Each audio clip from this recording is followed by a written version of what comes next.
भुजश्यामलकोमलाङ्गं सीतासमारोपितवामभागं पाणौ महासायकचारुचापं नमामि रामं रघुवंशनाथम्। आइए श्री राम कथा को हम प्रारंभ करें।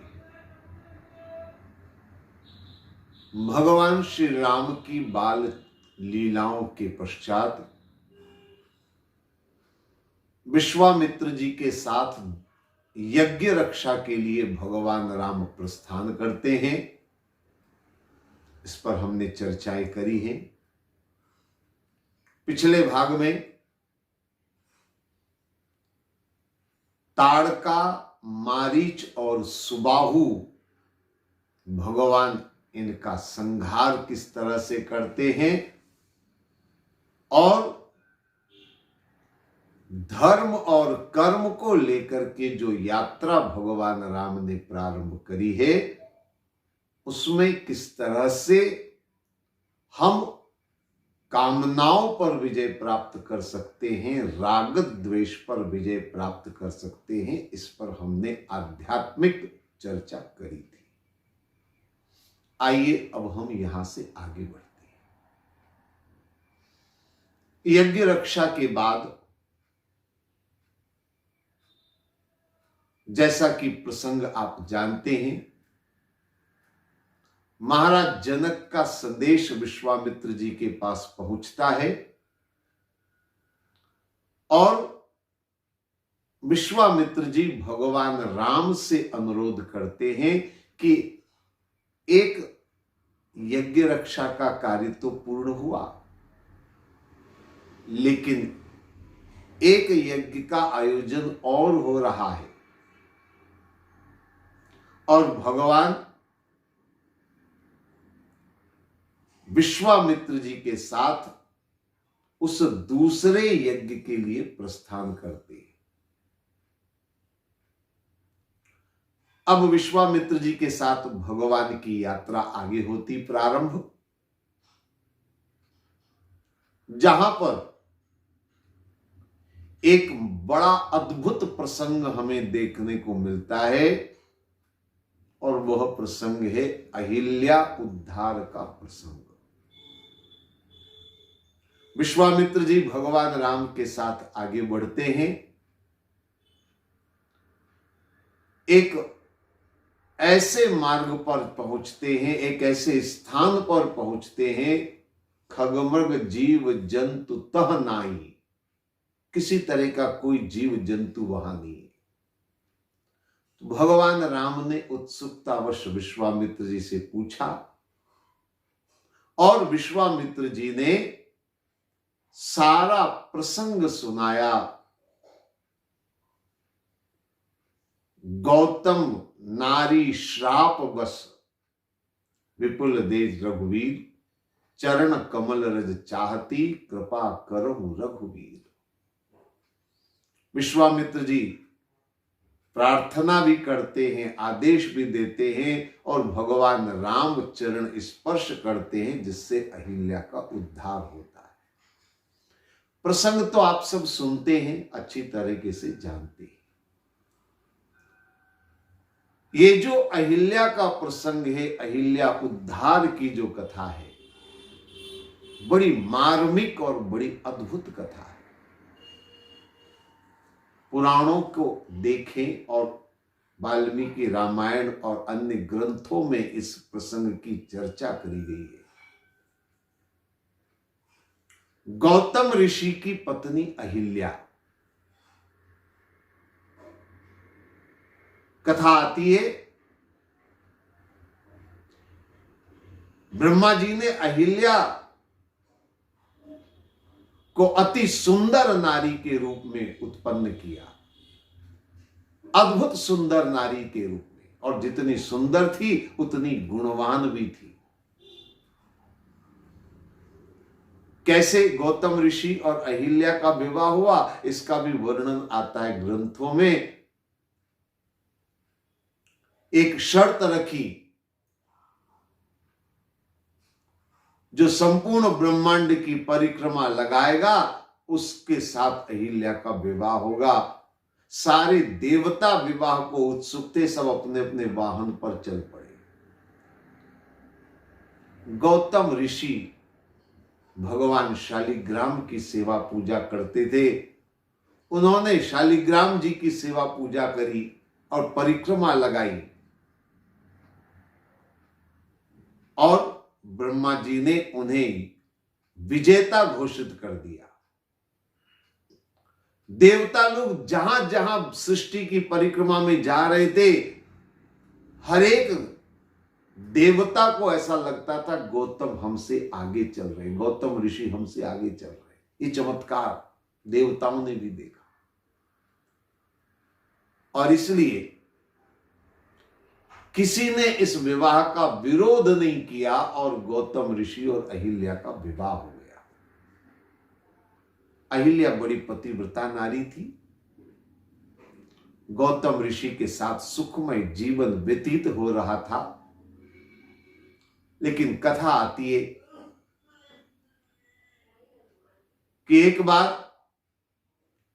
इंद्र के मन में जो विवाह नहीं कर पाया था, अहिल्या का सौंदर्य उसके मन में बसा हुआ था।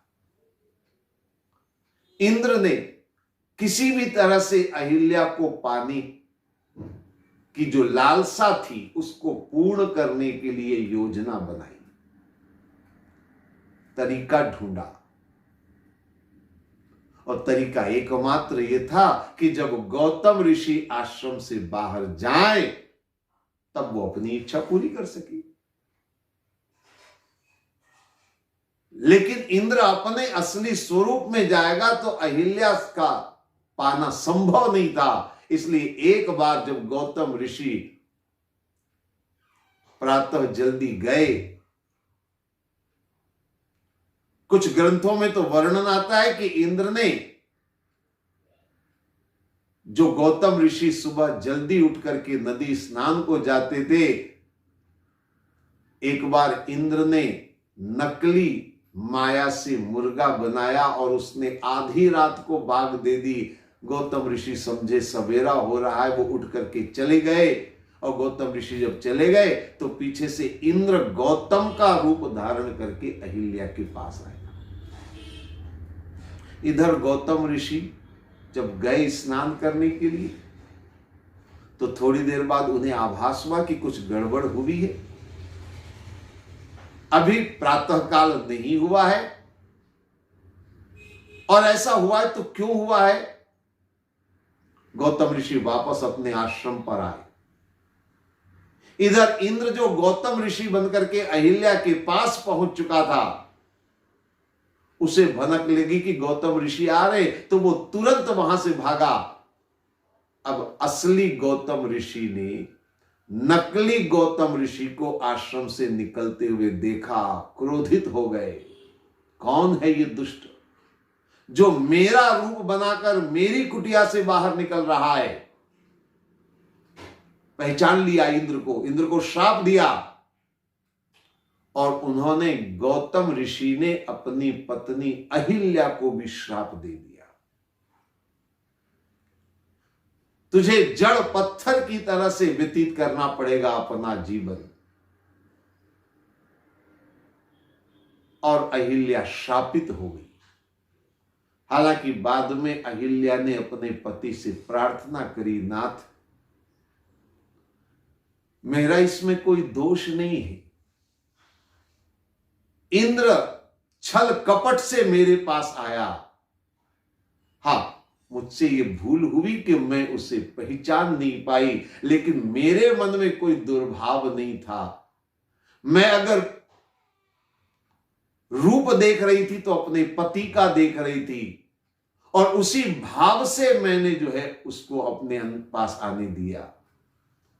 तो गौतम ऋषि ने बाद में जब देखा अहिल्या का कोई दोष नहीं था, तो वापस उन्होंने वरदान दिया, प्रभु राम आएंगे त्रेता युग में और चरण रज से तुम्हारा उद्धार होगा। ये अहिल्या उद्धार की कथा प्रसंग जो शास्त्रों में आती है, मैंने आपके सामने रखी। तुलसीदास जी ने पूरी कथा का वर्णन नहीं किया है। तुलसीदास जी ने तो केवल इतना ही कहा कि मुनि ने सारी कथा सुना दी।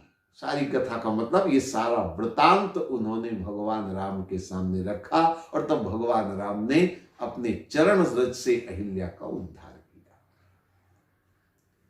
तो ये जो कथा है, अहिल्या उद्धार का यह जो प्रसंग है, थोड़ा सा विचारणीय प्रसंग है। अक्सर एक सवाल मन में उठता है, इंद्र जो देवताओं के राजा है, उनके मन में भी इतनी वासना कि एक पर स्त्री को पाने के लिए उन्होंने इस तरह छल बल का प्रयोग किया, नकली रूप धारण किया, धोखा देकर के उन्होंने अपनाने का प्रयास किया। ये आचरण अगर देवताओं के राजा का है, तो फिर देवता और मनुष्य में फर्क क्या है? अगर मनुष्य ऐसा आचरण करे तो बात समझ में आती है, लेकिन देवता होकर ऐसा आचरण करे, अचंभित होते हैं। थोड़ा सा शब्दों के अनुसार इस कथा को समझने का प्रयास करें। गौतम ऋषि, अहिल्या और इंद्र, इन तीन पात्रों के बीच का यह प्रसंग है। इंद्र देवताओं के राजा है, और मैं हमेशा कहा करता हूं, देवता कौन है? ये हमारी अलग अलग इंद्रियां, अलग अलग देवता है। आपने सुना होगा, नेत्र को कहते हैं सूर्यो देवता, चंद्रमा देवता, नासिका अश्वनी देवता, जिह्वा वरुण देवता, छाती धर्म देवता, ये सब देवता है।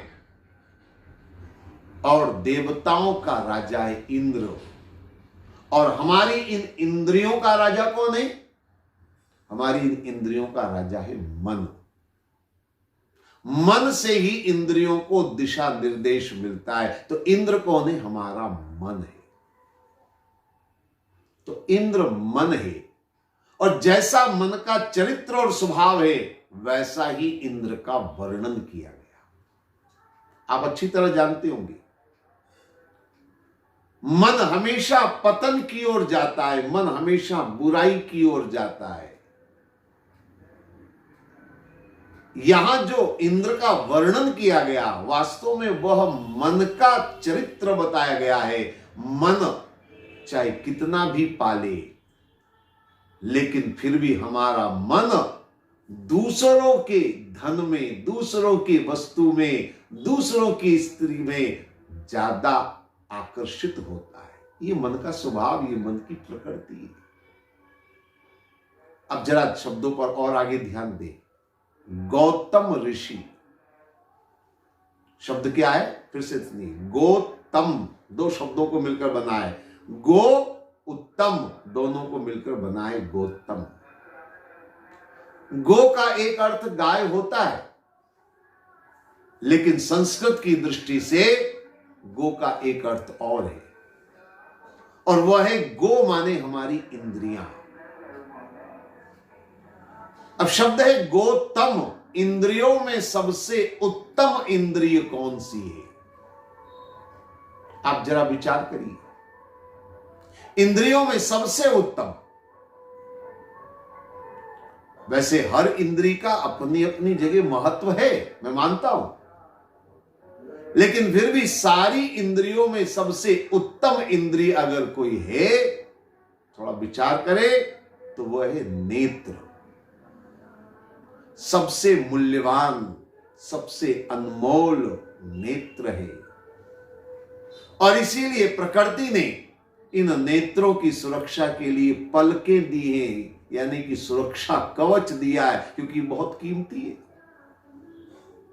तो नेत्र सबसे ज्यादा अनमोल, और इसलिए गौतम मेरी समझ में नेत्र है, आंख है।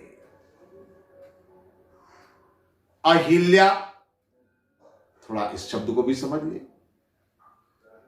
ये भी दो शब्दों को मिलकर बना है, अहिल्या। हिल्या का अर्थ होता है हिलने डुलने वाला, यानी चंचल, चलने वाला, लेकिन आगे लगा है अ। और हमारे हिंदी में जब किसी पूर्ण शब्द के आगे अ लगता है तो वो नकारात्मक हो जाता है। जैसे ज्ञान के आगे अ लग गया, अज्ञान। प्रिय के आगे अ लगा, अप्रिय, यानी जो प्रिय न हो। शांति के आगे अ लगा, अशांति, जहां शांति न हो। जहां आगे अ लग जाता है वो नकारात्मक हो जाता है। यहां पर भी आगे अ लगा है, अहिल्या,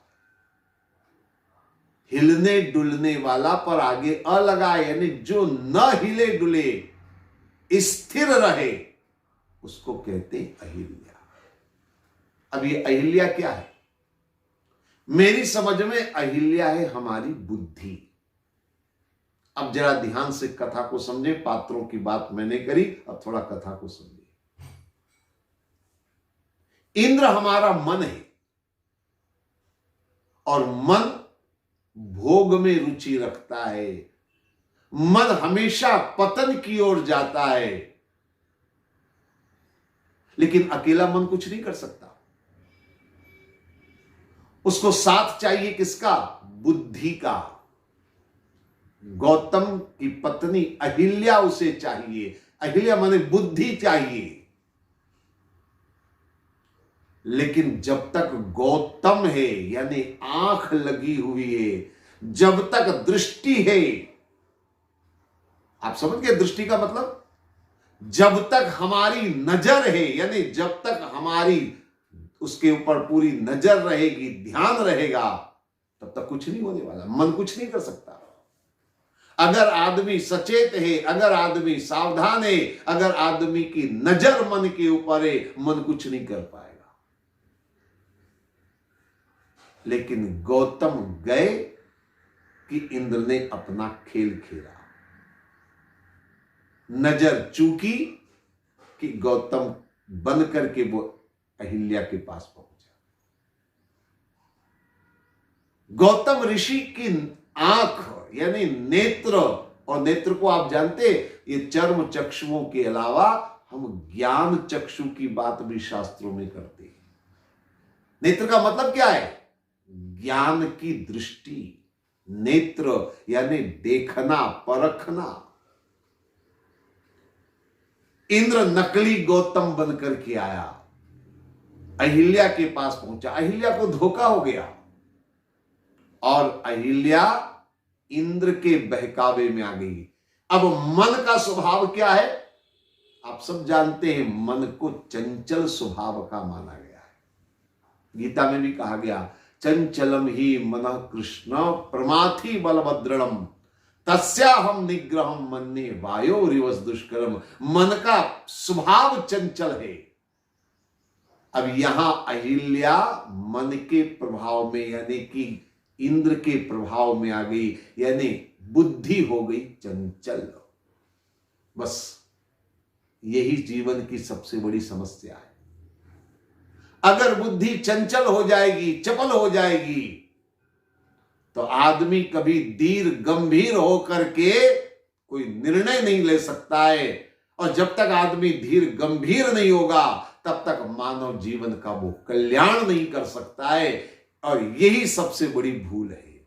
बुद्धि चंचल चपल नहीं होनी चाहिए, बल्कि बुद्धि होनी चाहिए स्थिर, शांत, धीर गंभीर होनी चाहिए। लेकिन मन के संपर्क में आने से बुद्धि चंचल हो जाती है, चपल हो जाती है। क्योंकि मन का स्वभाव भी चंचल है, तो मन के साथ बुद्धि भी चलायमान होती है, चंचल हो जाती है।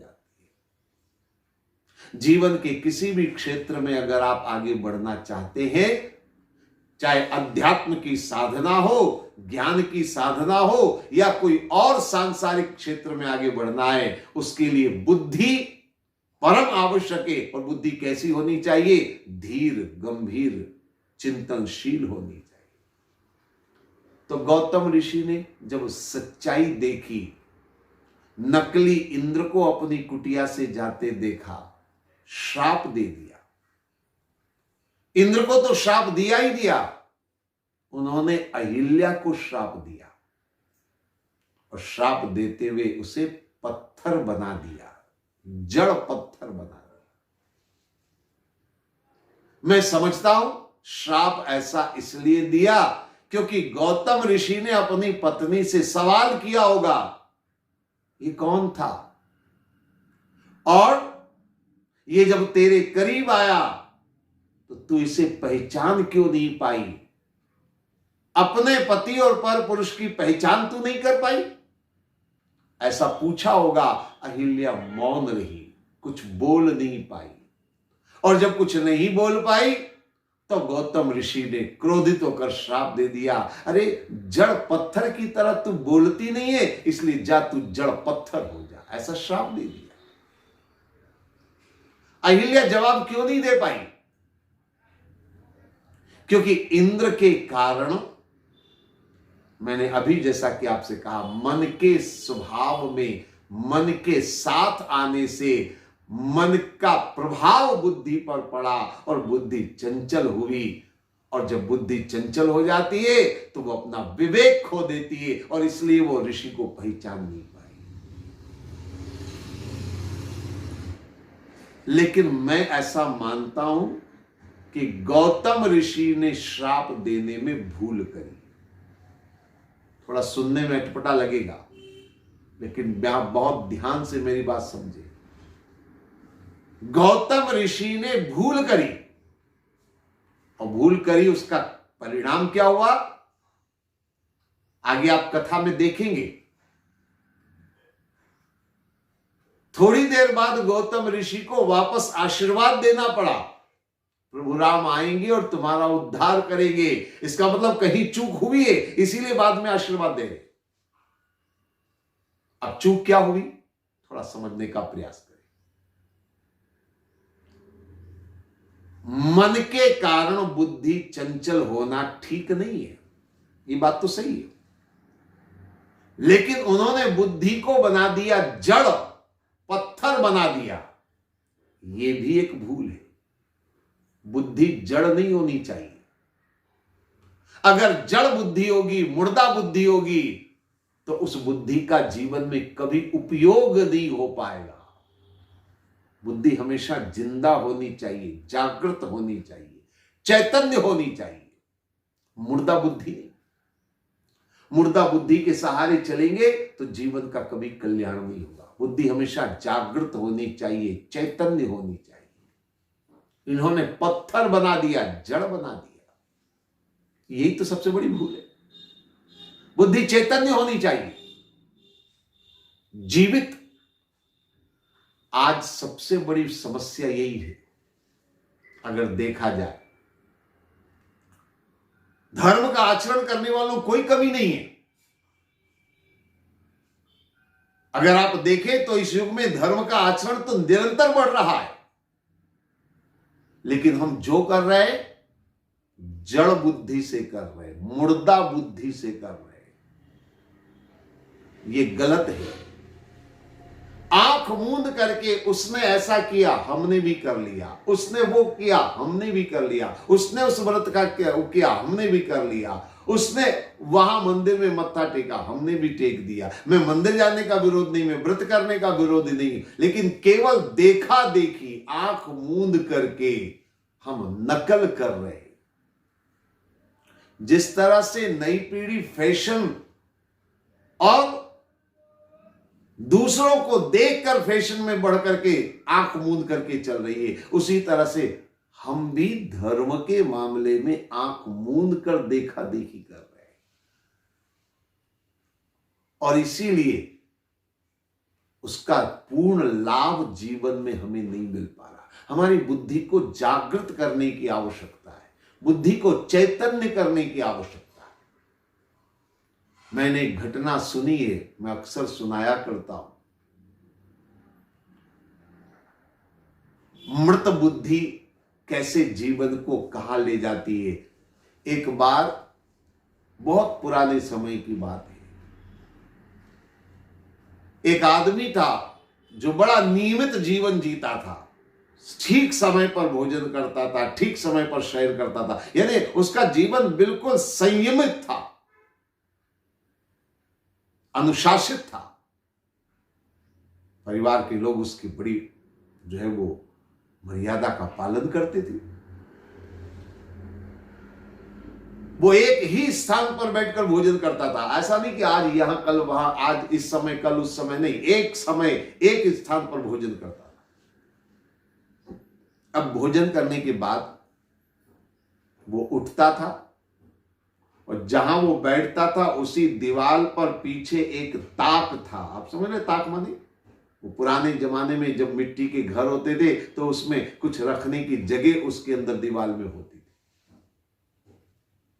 तो वो आदमी रोज भोजन करता था, फिर उस ताक वो जो था उसकी तरफ मुंह करके पता नहीं कुछ करता था। ऐसा घर के सदस्यों ने, बच्चों ने देखा। एक दिन उस आदमी की मृत्यु हो गई। बच्चों ने सोचा हमारे पिताजी जो करते थे हम भी वैसा करें, उनके पद चिन्हों पर चले। तो वो भी उस जगह बैठकर भोजन करने लगे। उसके बच्चे वो भी भोजन से उठने के बाद पीछे ताक में उधर जाते थे। वहां एक सीक रखी हुई थी, लकड़ी की पतली सी डंडी रखी हुई थी।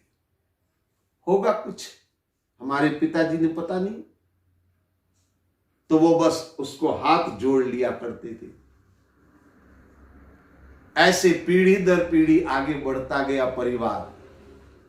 उनके बच्चों ने देखा तो उन्होंने सोचा कोई ये जरूर धार्मिक चिन्ह कुछ है, पर बहुत पतली है, कभी हवा में उड़ जाएगी इधर उधर तो हमारी पुरखों की पहचान चली जाएगी। तो क्या करें? उन्होंने एक चंदन की लकड़ी बना करके उस जगह स्थापित कर दी। अच्छा मलमल का रेशमी वस्त्र भी नीचे रख दिया और उस पर उसको बिठा दिया। चलती रही परंपरा। एक आध पीढ़ी और बीत गई। फिर किसी के मन में आया पता नहीं ये भगवान का कोई है, अब ऐसे में तो ठीक नहीं, इसकी मूर्त बना दें। तो एक कारीगर को बिठा के उन्होंने एक मूर्त बनवा दी। अब भगवान की मूर्त बन गई वो। अब सुबह शाम आरती भी होने लगी, भोग भी लगने लगा। धीरे धीरे मंदिर भी बड़ा बनने लगा। एक दो पीढ़ी और बीती, बड़ा मंदिर बन गया, चांदी का सिंहासन बन गया। और धीरे धीरे उस कुल परंपरा का एक देव स्थान बन गया। अब ध्यान से बात को समझना, ये वास्तव में थी क्या? दरअसल वह आदमी जो भोजन करके रोज उठता था, उसे दांत साफ करने के लिए एक तिनका चाहिए था। उसने एक निश्चित स्थान पर वो तिनका रखने के लिए उस ताक का उपयोग किया ताकि रोज दांत साफ करे। तो दांत साफ करने की वो सीख थी, वो लकड़ी थी पतली सी। धीरे धीरे धीरे धीरे धीरे क्या हो गया? वो मंदिर हो गया, मूर्ति हो गई, सब कुछ हो गया। तो ये क्या है? ये बिल्कुल आंख बंद करके हम अनुसरण कर रहे हैं, उसका उदाहरण है। ये मुर्दा बुद्धि है, ये जागृत बुद्धि नहीं है। और ऐसी बुद्धि से बहुत सारे आचरण हमारे आज हो रहे हैं। यानी हम मुर्दा बुद्धि का उपयोग करते हैं बिना सोचे विचारे। इसलिए बुद्धि होनी चाहिए जागृत, चैतन्य। जड़ में और चैतन्य में अंतर है, जरा समझिए। एक उदाहरण छोटा सा दूं, जल्दी आप समझ जाएंगे। बुद्धि सुषुप्त अवस्था में हो, सोई हुई हो, वो एक अलग बात है। जड़ मुर्दा एक अलग बात है। दोनों का अंतर समझ लीजिए। जैसे एक आदमी सो रहा है और एक आदमी जो मर गया है, मुर्दा है, दोनों है। दोनों लेटे हुए, दोनों बोलते नहीं है, दोनों आंख नहीं खोलते हैं, लेकिन दोनों में अंतर है।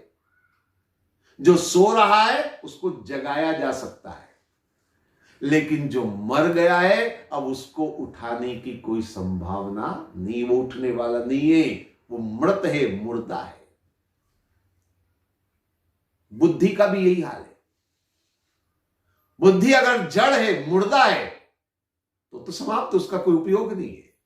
लेकिन बुद्धि अगर सुषुप्त हो जाए, सो जाए, तो उसको जगाया जा सकता है। गौतम ऋषि ने श्राप में भूल क्या करी? बुद्धि चंचल नहीं होनी चाहिए, इसलिए श्राप देना जरूरी था। लेकिन उन्होंने बुद्धि को सुषुप्त न करके मुर्दा बना दिया। यही भूल गौतम ऋषि से हुई। याद रखिए, बुद्धि सोए तब तो जगाया जा सकता है, लेकिन बुद्धि अगर मुर्दा हो जाए तो कैसे करेंगे? उसके लिए तो फिर राम ही चाहिए, जो जड़ को चैतन्य बना सके, जो मुर्दे में प्राण फूंक सके। फिर राम की आवश्यकता है। इसलिए बाद में गौतम ऋषि ने आशीर्वाद दिया, बोले राम प्रभु आएंगे त्रेता युग में, और तब उनके चरणों की धूल से तुम्हारा उद्धार होगा। इसलिए अहिल्या का बाद में उद्धार होगा। मैं आपसे निवेदन करना चाहूंगा कि हम अपनी बुद्धि को मन की तरह चंचल न बनने दें, लेकिन मुर्दा भी न बनने दें। जागृत रखें, जीवित रखें, और बुद्धि हमारी स्थिर होनी चाहिए। तब जाकर के बुद्धि का सही उपयोग समय आने पर हम कर पाएंगे, और तभी बुद्धि से जीवन का कल्याण हो पाएगा। एक बात बहुत महत्वपूर्ण यहां पर हमें देखनी और समझनी है। गौतम ऋषि और अहिल्या के इस प्रसंग में ध्यान देंगे। गौतम ऋषि ने अहिल्या को श्राप दिया। इसका मतलब यह है अहिल्या अपराधी है, और गौतम ऋषि अपराधी को दंड देने वाले। लेकिन एक बड़ी अद्भुत बात जो आगे देखने को मिलती वो ये है कि अहिल्या को भगवान राम मिले, पर गौतम को नहीं मिले। अहिल्या ने परमात्मा को पा लिया, गौतम नहीं पा सके। क्यों नहीं पा सके? क्योंकि मैंने अभी आपसे कहा, गौतम ऋषि ने अहिल्या को जड़ बना दिया, मुर्दा बना दिया। बुद्धि चैतन्य होनी चाहिए, जागृत होनी चाहिए। गौतम ऋषि ने अहिल्या को जड़ बना करके जो गलती करी, उसका फल यह मिला कि राम की प्राप्ति अहिल्या ने करी। अहिल्या का उद्धार हुआ, जड़ से वो चैतन्य बनी, और उसने प्रभु राम के दर्शन किए। राम के दर्शन करके वो कृतार्थ हुई। लेकिन गौतम ऋषि को भगवान राम के दर्शन नहीं हुए। मैं आपसे निवेदन करूंगा, ये जो अहिल्या प्रसंग है, ये बुद्धि के चैतन्यता का प्रसंग है। और याद रखिए, कर्म और धर्म के साथ जब जीवन में आगे बढ़े, तो कर्म में भी बुद्धि चैतन्य होनी चाहिए, धर्म में भी बुद्धि चैतन्य होनी चाहिए। जिस तरह से मैंने इसके पूर्व भाग में भी कहा था, ये धर्म और कर्म के साथ चलने वाली यात्रा है, और इसमें सब जगह आप देखेंगे अहिल्या उद्धार के माध्यम से मैं आपसे निवेदन करूंगा कि बुद्धि चैतन्य कर्म में भी हो और धर्म में भी। आप जीवन में कोई भी काम करें, चाहे पारिवारिक करें, सामाजिक करें, राष्ट्रीय कर्म करें, चाहे दुकान करें, खेती करें, व्यापार करें, नौकरी करें, अध्ययन करें, हर कार्य में आप बुद्धि को चैतन्य बनाकर रखें। हां, चंचल नहीं होना चाहिए, स्थिर होनी चाहिए, धीर गंभीरता उसमें होनी चाहिए। मन के साथ में बुद्धि चलेगी तो चंचल हो जाएगी। इसलिए बुद्धि पर हमेशा नेत्र होना चाहिए, ज्ञान का नेत्र, विवेक का नेत्र होना चाहिए। तब आप सदकर्म कर पाएंगे। इसी तरह से धर्म का पालन, चाहे मंदिर जाएं, पूजा पाठ करें, सत्संग करें, चाहे आप किसी की सेवा करें, दान करें, जीवन में जो भी सदकार्य करना है आप करें, लेकिन हर सदकार्य के साथ में इस बात का ध्यान रहे कि हमारी बुद्धि जो है वो स्थिर होनी चाहिए, स्व विवेक हमारे अंदर होना चाहिए। हिंदू दर्शन ने कभी भी अंधश्रद्धा और अंधविश्वास की बात नहीं करी है। यहां पर तो कहा है कि अपने नेत्रों को हमेशा सजग रखे, बुद्धि हमारी जो है वो इसके बुद्धि के ऊपर नजर होनी चाहिए, और हमारी बुद्धि जब जागृत होगी, चैतन्य होगी, तो हम अच्छे से विवेक से विचार कर पाएंगे, सही निर्णय ले पाएंगे। और जब आदमी सही सोच और सही निर्णय रखता है तो उसे जीवन में हर जगह सफलता प्राप्त होती है। ये अहिल्या उद्धार का प्रसंग, रामचरितमानस का बड़ा अलौकिक प्रसंग मैंने आपके सामने रखा। बातें बहुत सारी हैं, लेकिन आगे हम इस पर चर्चा करेंगे। अभी इतना ही। ओम सर्वे भवन्तु सुखिनः, सर्वे सन्तु निरामया, सर्वे भद्राणि पश्यन्तु, मां कश्चित् दुःख भाग् भवेत्। ओम शांति शांति शांति।